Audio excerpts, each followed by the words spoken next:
Good morrow, everybody, and welcome to Far, Far Away News. I'm the charming frog, Prince Gora. And I'm Princess Catherine, leading today's news. Our first story, who is afraid of the big bad wolf? The naughtiest character in faraway land is huffing and puffing after being involved in yet another violent incident. And this time, he could be facing jail. The big bad wolf was arrested today after the three little pigs accused him of destroying two of their little houses. The pigs claim that Mr. Wolf was refused entry into the house of straw yesterday morning for fear that he would eat the householders. They say the wolf deliberately breathed very heavily on the house until it fell over. He then followed the little pig to the second pig's home, which he also blew down, before chasing the two pigs to a third property. According to Mr. Wolf's lawyer, the whole thing has been blown out of proportion. He said that his client was out picking flowers and that hay fever made him sneeze, accidentally blowing down the first house. Mr. Wolf has followed the little pig to apologize when a second sneeze occurred, blowing down the second house. The lawyer said that Mr. Wolf is a victim of negative stereotyping and media hype. The big bad wolf was in the headline recently after eating Little Red Riding Hood and her sweet old grandmother, who had to be surgically removed from the wolf's stomach by a passing woodsman. Now we go over to our brave and bold reporter Bernice, who caught up with the big bad boy earlier today.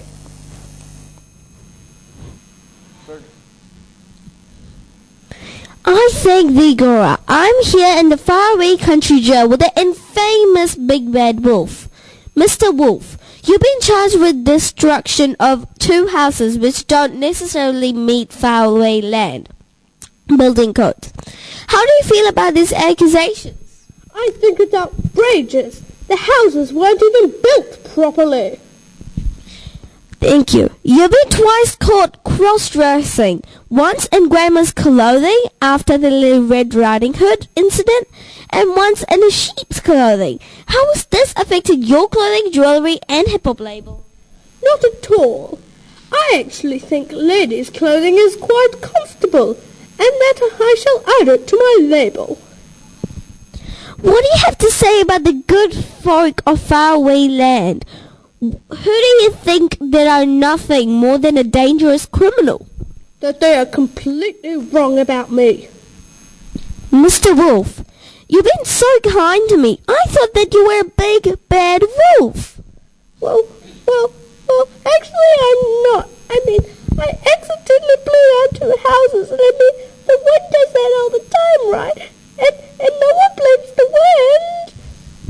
Thank you for those thoughts, Mr. Wolf, and good luck with the trial. Back to you. The trial of Faraway Land's new top model contestant Goldilocks went into its second day today with the local beauty labelled a criminal by the court judge. Goldilocks was charged with breaking and entering and willful damage after a local family of bears came home from a morning stroll in the forest to find out the youngster had tested all of their breakfast, broken a priceless antique chair, and messed up their neatly made beds. Goldilocks was caught by the police after she fell asleep at the scene of the crime. Goldilocks has pleaded not guilty to the charges and has stated that the bears are frightening and smelly animals and should not be given the same treatment as people. The family of the bears are furious, and some people are worried that the trial is becoming an animal rights issue, which could divide the population of faraway landing. Now for more news involving the young people of faraway land. Escaped kidnap heroes Hansel and Gretel have spoken out for the first time about their ordeal and have offered some advice for other children abandoned in the deep dark forest. This comes with their new publishing of their new book, Blackbirds Ate Our Breadcrumbs, the Hansel and Gretel story. The youngsters are with our faraway reporter.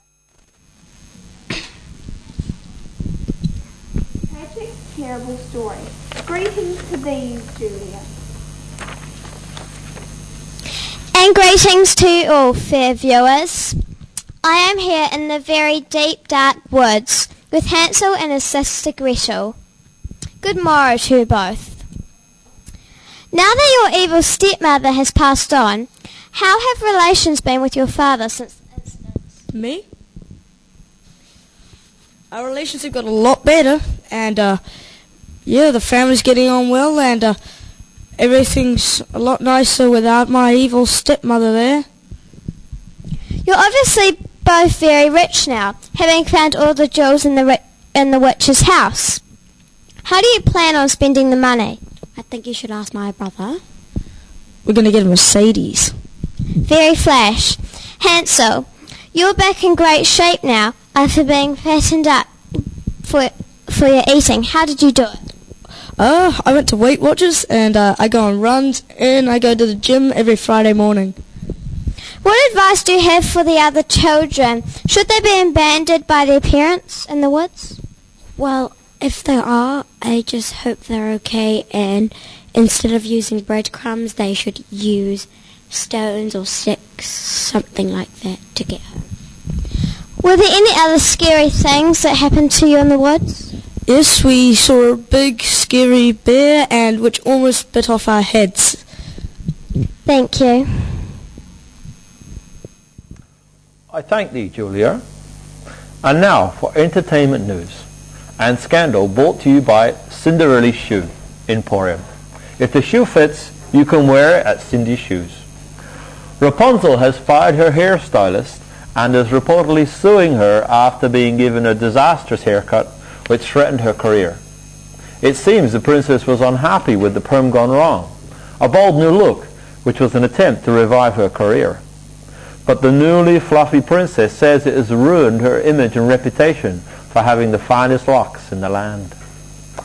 The hairdresser responsible from Sleeping Beauty's salon had nodded off while the princess was under the hairdryer. The salon has offered to iron out the perm free of charge, but Rapunzel has refused, saying she'd rather marry a troll than let them touch her hair again.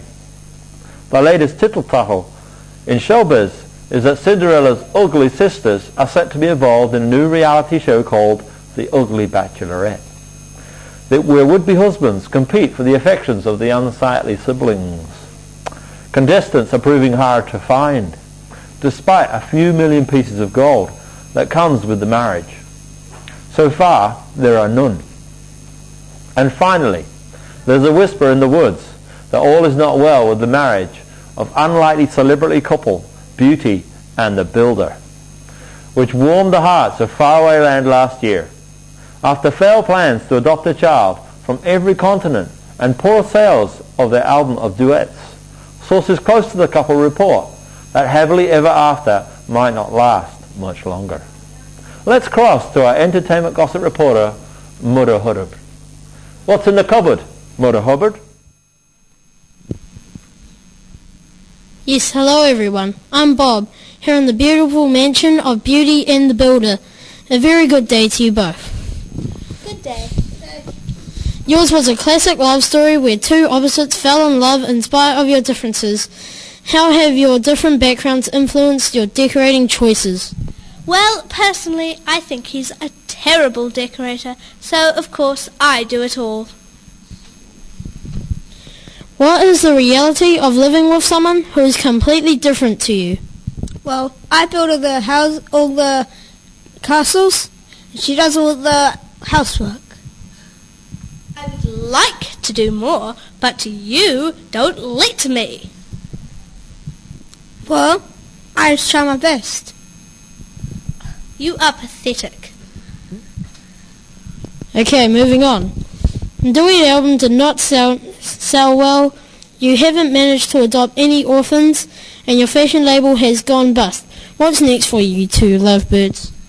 Well, as he said before, he builds castles, and I'm thinking of starting my own decorating business.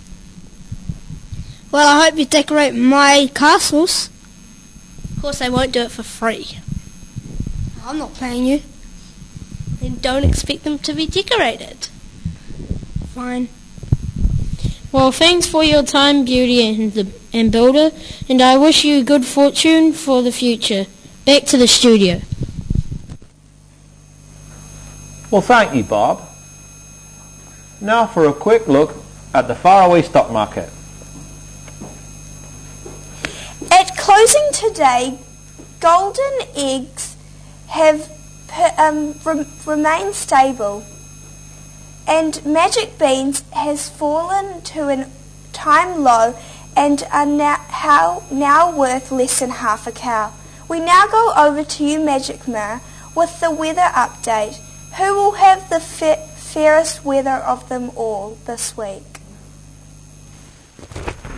Good morrow to thee, all faraway landers. Well, it will be a mix of fair and foul for the faraway kingdom this week. As far as I can tell, in the north, there will be gumdrops, lollipops and rainbows for everybody. The sun will shine up upon the meadows and birds will sing from your shoulders until about midday on Tuesday, when a wicked wind blows in from the east and a dark cloud covers the land.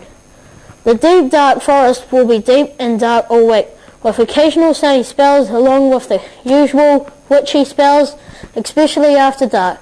You might want to leave your little red hood at home if you're going out for a walk in the woods tomorrow, where it will be warm and dry, about 15 degrees and quiet, too quiet. Moving down the land, the green fields of the countryside will be turned snow white overnight on Wednesday. Wrap up warm if you're living in a house made of straw or gingerbread, because it will be fee-fi-fo freezing. Finally, trolls living under bridges in the west might want to find a beanstalk to climb up on Friday, as rivers will swell up and flood following heavy rain overnight. Otherwise, it's happy ending to the working week for most of us. Well, that's all as far as I can see. Good morrow to thee, one and all. Back to the news desk with Catherine and Gora. We thank thee, Magic Mirror, and that's all from us for this good day. Thank you all for watching, and we'll see you again next time. Wishing you a very happy ever after. From the whole team at Faraway News, Fare thee farewell. well.